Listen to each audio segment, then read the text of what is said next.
Quiero comenzar diciendo lo siguiente.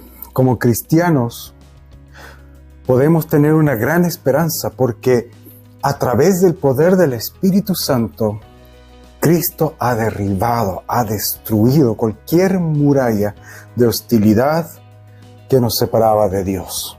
La Biblia dice que nosotros somos o éramos enemigos de Dios por naturaleza. Por lo tanto, había un muro de separación. Pero el Evangelio, por medio de la obra de Cristo, Dios ha derribado ese muro que nos separaba entre Él y nosotros y nos ha reconciliado en Cristo. Oremos. Señor, toma mis labios y habla por medio de ellos. Toma nuestras mentes y ayúdanos a pensar tus pensamientos. Toma nuestros corazones y enciéndelos con tu amor mediante tu Hijo Jesucristo. Amén.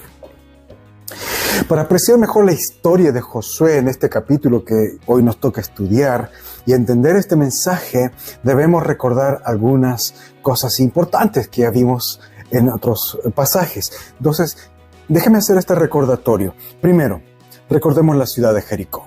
Era una de las ciudades más grandes de toda esa región en la tierra de Canaán y estaba rodeada por una muralla de 12 metros de altura y 2 metros de grosor. En otras palabras, era una fortaleza inexpugnable. Para su tiempo y tecnología, realmente era impenetrable. La única forma en que los israelitas podrían entrar o derribar esos muros era por un milagro de Dios. No había otra forma de vencerlos. Segundo, recordemos también a Rahab, la prostituta, que en el capítulo 2 vemos que ella ayudó a los 2 espías que Josué había enviado para reconocer la ciudad. Si no fuera por ella, estos 2 espías hubieran sido apresados y probablemente asesinados. Entonces ella les ayudó a escapar y los espías le prometieron que cuando Dios entregue la ciudad tendrían misericordia con ella y con todos los que estén en su casa.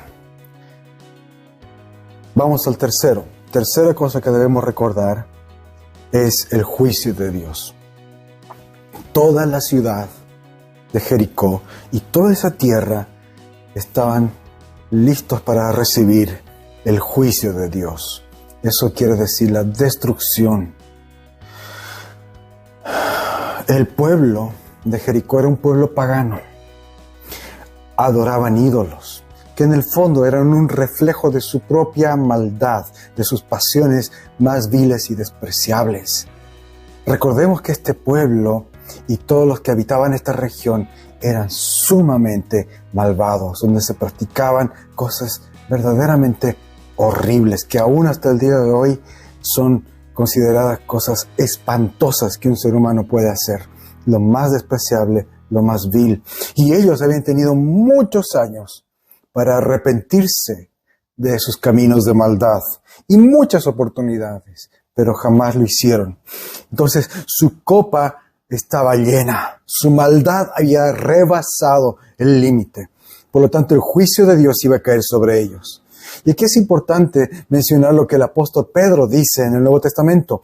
Él dice, no es que el Señor sea lento para cumplir su promesa, al contrario, es paciente por amor a ustedes. No quiere que nadie sea destruido, quiere que todos se arrepientan. Queridos, el Dios de la Biblia es un Dios de justicia, que viene a ejercer juicio y castiga el pecado. Castiga el pecado y la paga por el pecado es la muerte. Pero también es un Dios de gracia. Como dice este verso, Él no quiere que nadie sea destruido. Él quiere que todos se arrepientan. Por eso en su gracia, Él es paciente.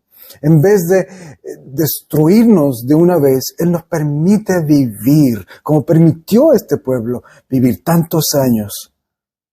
Y Él nos permite escuchar su palabra para que nosotros podamos ser movidos al arrepentimiento y así recibir su perdón.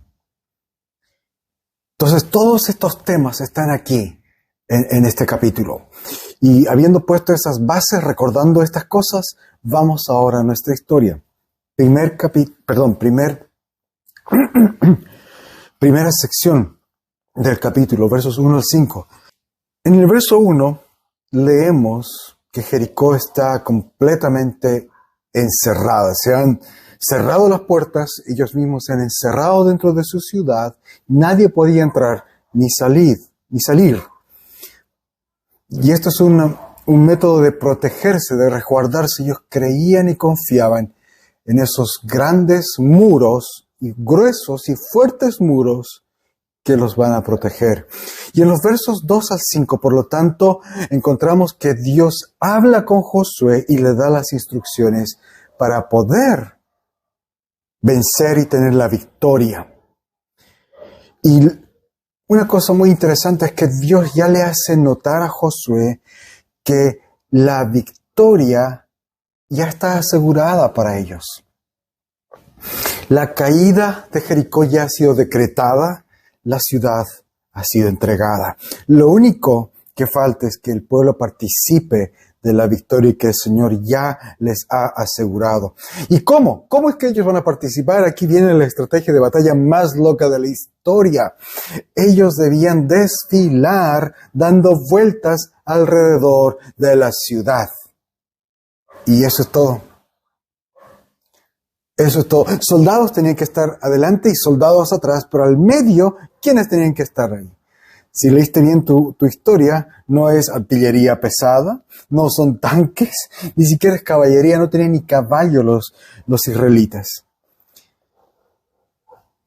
Al medio debía marchar simplemente los sacerdotes.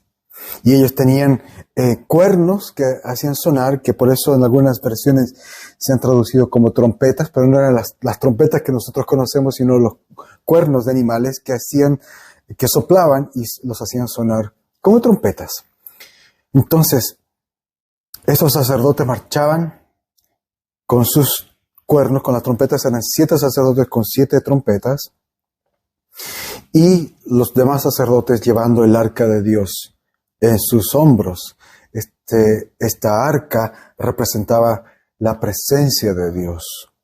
Entonces, en el fondo es un pueblo de soldados, adelante soldados atrás y los sacerdotes al medio. Y debía marchar en absoluto silencio, dar una vuelta rodeando toda la ciudad. El único sonido que se escuchaba era el de los sacerdotes tocando las trompetas.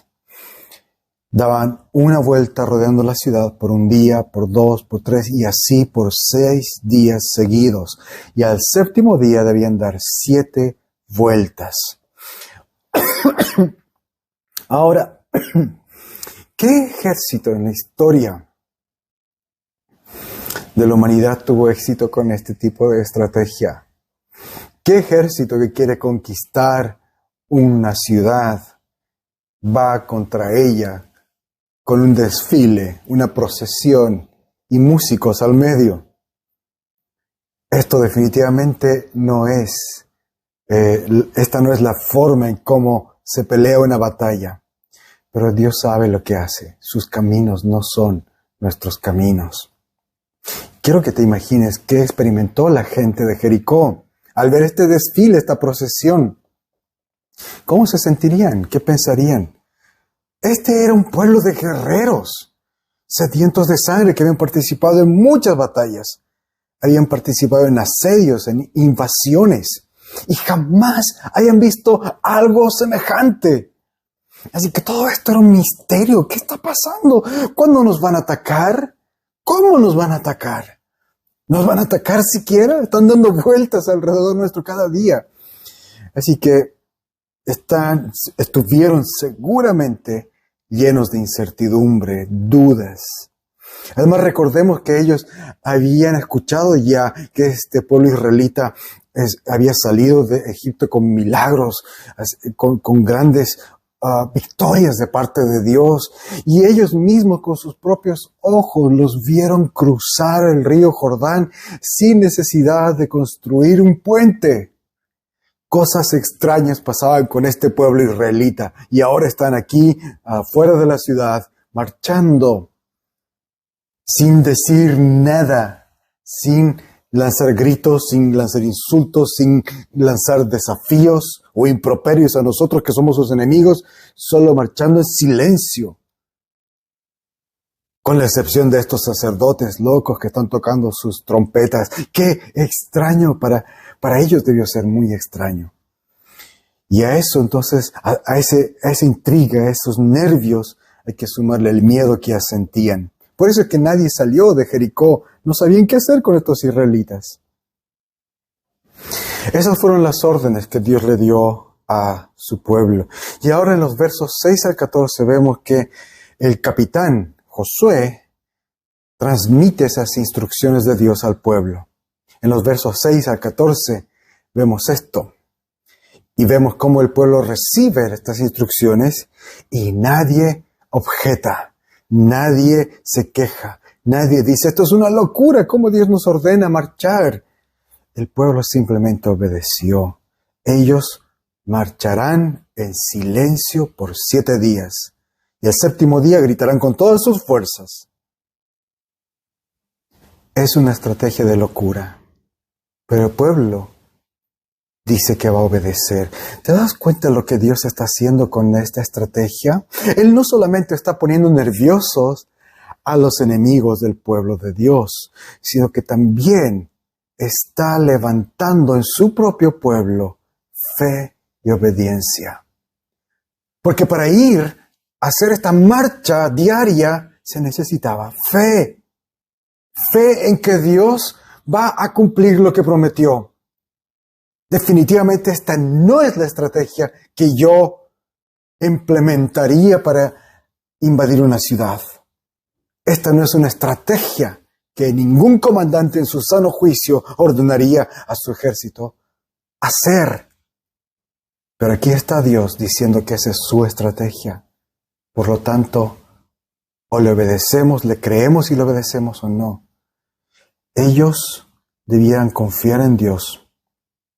Mira lo que dice el autor de Hebreos 11:1. Ahora bien, tener fe es estar seguro de lo que se espera, es estar convencido de lo que no se ve. Queridos, los creyentes, nosotros los creyentes debemos ser precisamente eso, creyentes. Debemos ejercitar nuestra fe y nuestra fe debe ser activa y no pasiva. ¿Cómo hacemos esto? ¿Cómo es que llevamos la fe a la práctica? Aquí lo vemos, mediante la obediencia. Ellos debían creer en Dios, creer en lo que Él les estaba diciendo, pero luego debían salir a marchar y luego guardar silencio y guardarse ese grito hasta el último día y recién gritar. Fe se vive con la obediencia. Y quiero que notes otra cosa. Es fácil gritar victoria, cantar victoria después del milagro, ¿no es cierto? Que caigan las murallas y recién ¡eh! Sí. Pero no, aquí fue al revés. Dios les ordenó gritar primero y después ver el milagro. Se necesitaba fe. De principio a fin es un tema de fe. Nadie canta victoria antes de asegurar la derrota del enemigo. Nadie excepto Josué, los israelitas y los creyentes. Y eso es lo que hacemos nosotros. ¿Se han dado cuenta?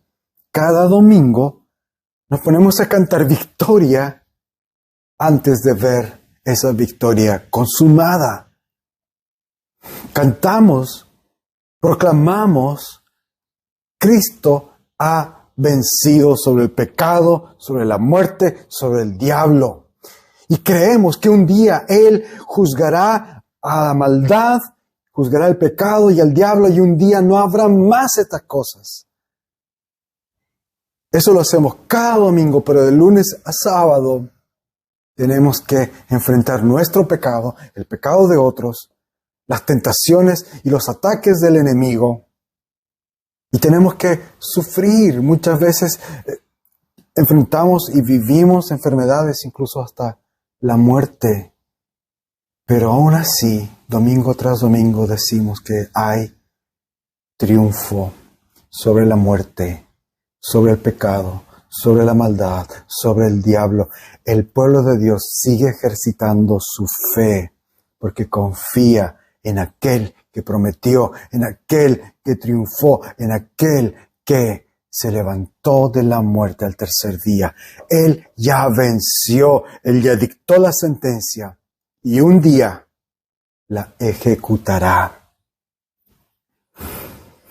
Las murallas serán completamente derribadas y el pueblo de Dios confía, cree, canta victoria antes.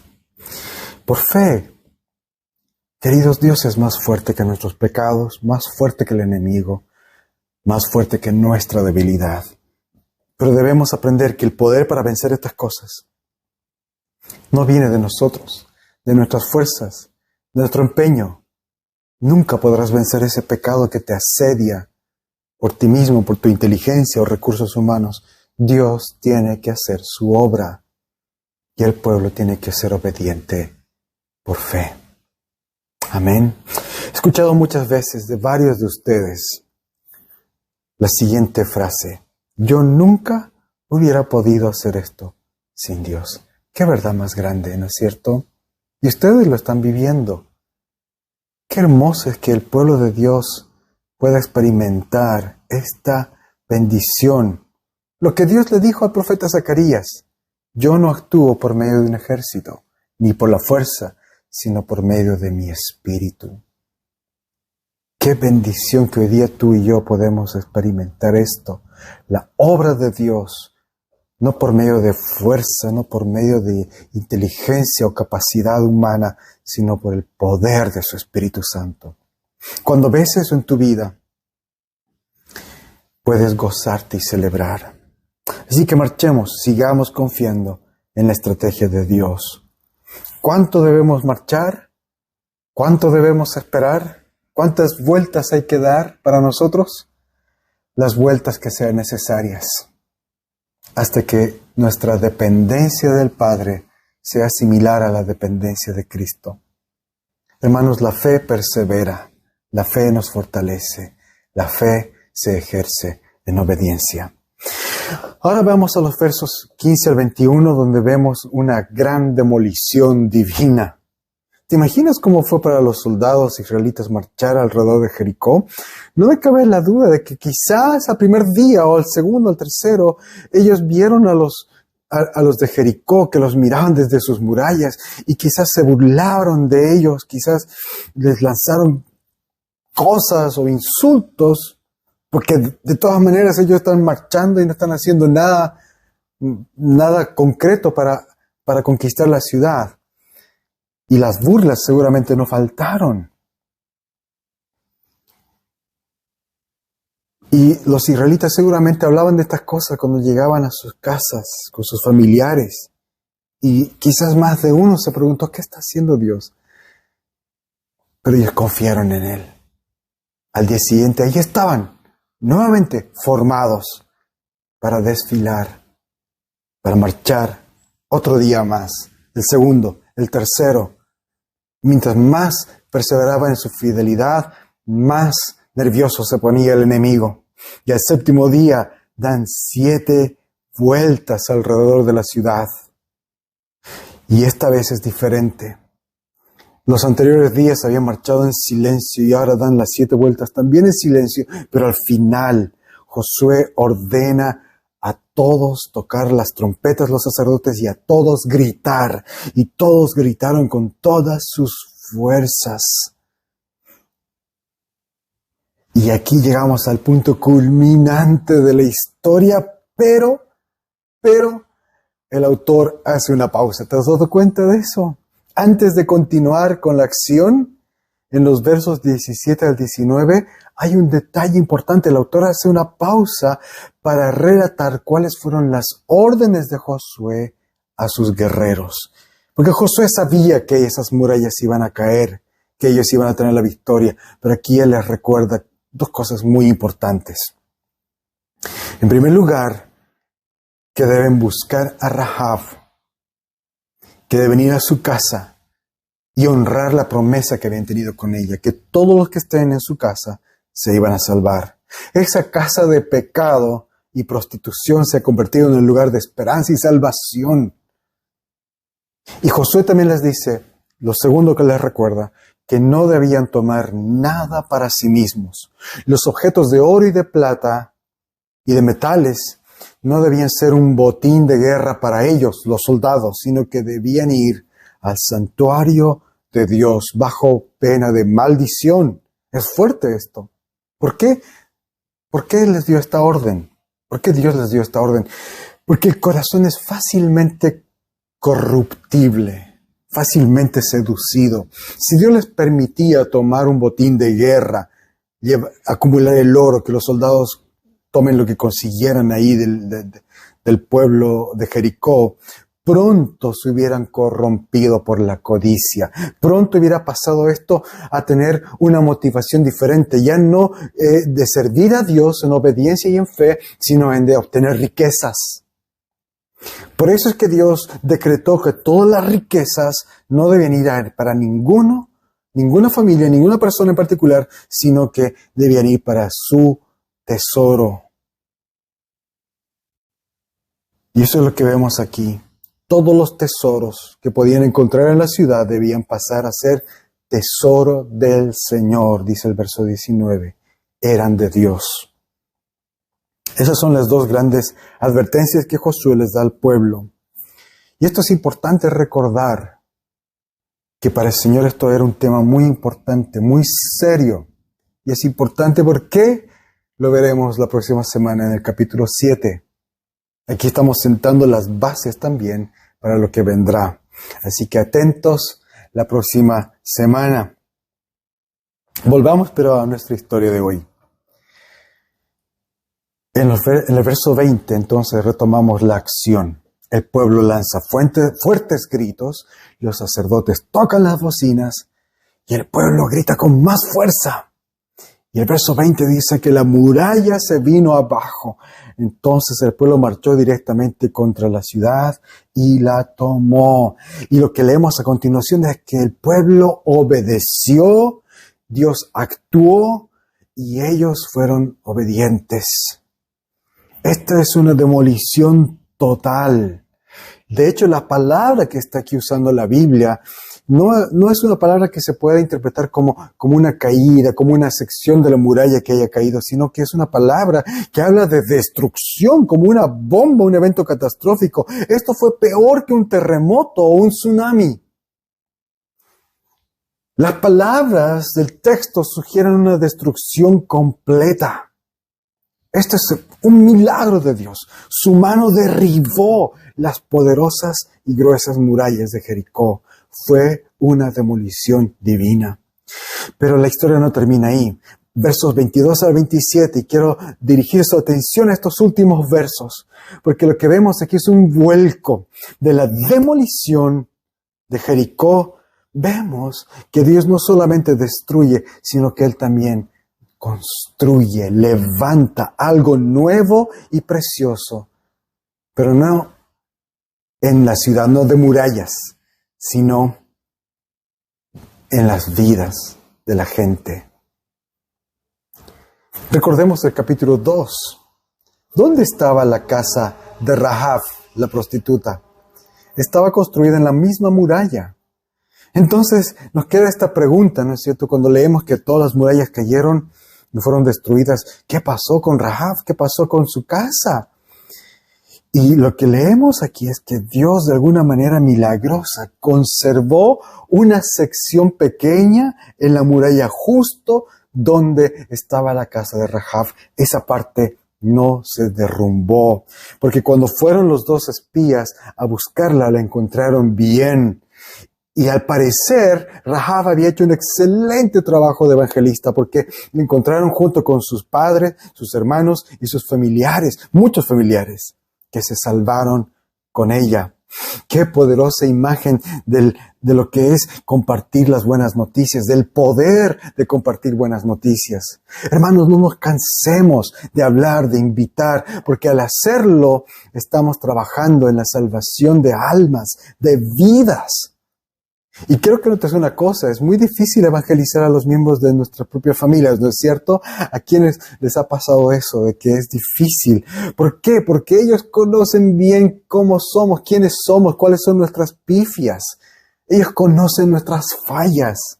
Es difícil convencer a un miembro de nuestra familia. Y ahora la familia de Rahab sabía muy bien a qué se dedicaba ella, qué clase de negocio dirigía en su casa. ¿Cómo le creyeron?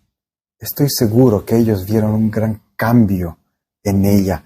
Algo les mostró que ella ya no era la mujer que vendía su cuerpo y administraba un prostíbulo en su casa. Algo tan poderoso que ellos, siendo paganos que adoraban a muchos dioses, creyeron el testimonio de esta mujer y le creyeron que el Dios de los israelitas era el único y verdadero Dios y que Él iba a destruir la ciudad, iba a hacer que su juicio caiga sobre todos y que la única forma de salvarse era estando juntos en la casa de Rahab. Así que todos ellos dejaron atrás todo lo que tenían, todo lo que conocían, su fe, sus amistades, su estilo de vida, y abrazaron la fe de Rahab, porque ella los convenció. La salvación vino por fe, esperando en la casa de los creyentes. ¿Y no es acaso lo mismo que hacemos acá cuando nos juntamos? Dios no les exigió o no fue exigido a ellos perfección moral, sino simplemente fe. Fe en compañía con otros creyentes. Así se salvaba la gente en el Antiguo Testamento y así se sigue salvando hoy. Josué perdonó a Rahab y a su familia, pero no fue una simple absolución, sino que también fue una hermosa inclusión. Hay una nueva vida, una nueva creación en esta familia. Rahab ya no es más la misma, ahora es parte de la familia del pueblo de Dios. Cuando leemos que ella vivió ahí, de hecho el texto dice, vive en Israel hasta los días de hoy. Eso quiere decir que ella fue incluida. Fueron discipulados, se les enseñó la Torá, la ley de Dios, las escrituras. Les enseñaron a participar en la adoración de Dios a toda esta familia de cananeos. Y lo fantástico es que por otros libros en la Biblia sabemos que Rahab se incluyó tanto en el pueblo de Dios que llegó de hecho a casarse con un israelita. Un hombre que tiene un nombre gracioso, se llama Salmón, pero un israelita.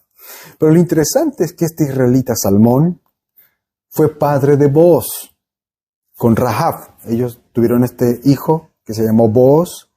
Booz fue padre de Obed y Obed fue padre de Isaí, quien fue padre de David. En otras palabras, Rahab fue tatarabuela del gran rey David, una prostituta, una extranjera. Pero la historia no termina ahí.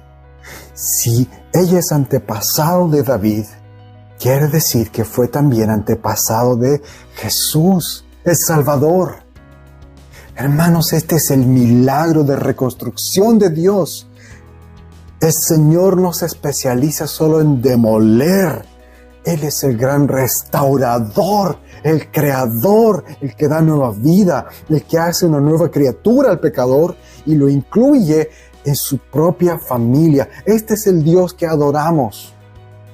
El que puede convertir una maldición en la más grande bendición, la oscuridad en luz, las cenizas en algo hermoso, la muerte en vida, vida eterna. Qué hermoso es que ese día Jericó recibió el juicio que se merecía, pero Rahab y su familia recibieron la misericordia que no se merecían. Esto es gracia. Esto es el Evangelio. Porque para que tú y yo podamos recibir hoy la misericordia de Dios, fue necesario que alguien más reciba la destrucción. El santo, bueno y fiel Hijo de Dios sufrió el castigo que tú y yo merecíamos, para que nosotros podamos ser reconstruidos, levantados, ser hechos nuevas criaturas. Entonces, queridos, salgamos con la fe puesta en Jesús. Confiemos en su amor y seamos agradecidos. Tengamos esperanza porque Él es quien pelea nuestras batallas. Suya es la victoria. Pero también aprendamos de Rahab y hablemos a otros de la salvación que solo se puede encontrar en Jesús. No hay otro camino.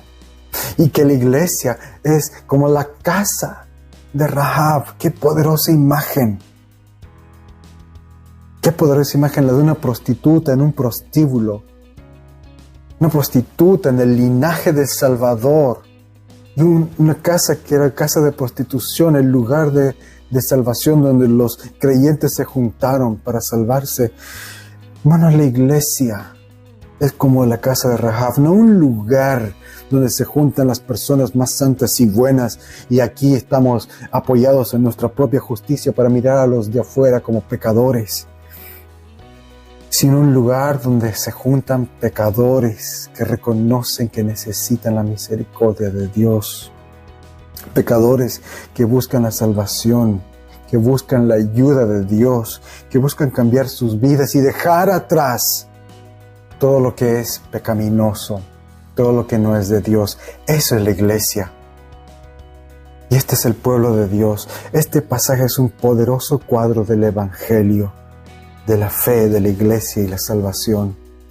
Aprendamos de él y salgamos fortalecidos en nuestro ánimo y fe. Amén. Oremos.